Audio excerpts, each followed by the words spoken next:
Hey guys, I hope you're liking this black and white filler because I love it. I'm always self-conscious about the way I look, and this helps me do these videos better. Anyways, so this is the follow-up to yesterday's video. I should call this the calm before the storm. But this is more about the OPEC story. So what's exactly going on?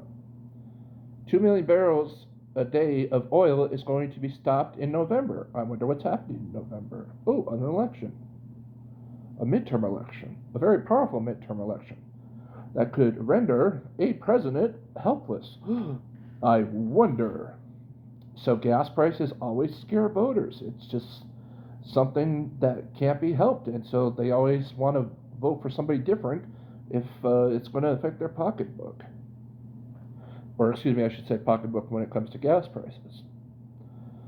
But what's really going on is that China, Saudi Arabia, Russia have decided to pay the G7, and particularly the United States back in kind,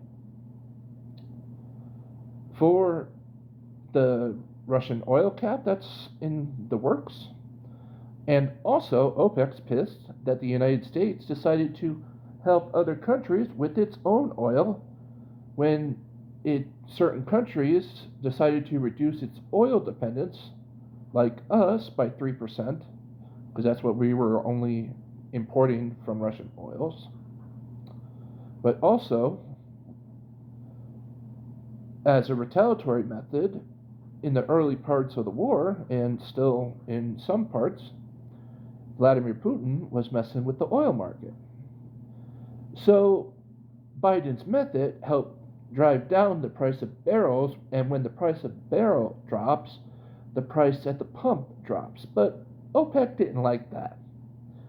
They didn't like it when gas was $3 a gallon. They love it when gas is $6, $7 a gallon.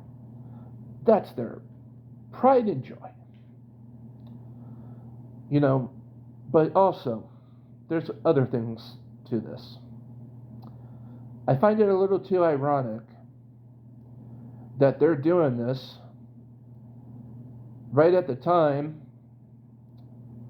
when there is a major power play that can affect if they're going to pay 15% in taxes against their billion-dollar corporations, and also a 1% tax on their precious stock buybacks. It is not a lot, but it's money is it's like a child to rich people. They can never spend so much, but they are always insulted when you have to pay more.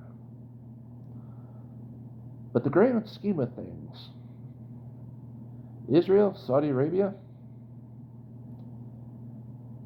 they see weakness on the Democratic side. They know the Republicans, there's a lot of candidates that want to take down democracy. They know that Democrats don't exactly follow orders. So they're starting to yank their money and put it with dangerous candidates. They want the sanctions gone. They want the taxes gone. In fact, they want lower taxes. Lower than 21%. They don't want a 15% minimum tax. They don't want Russia to have a price cap.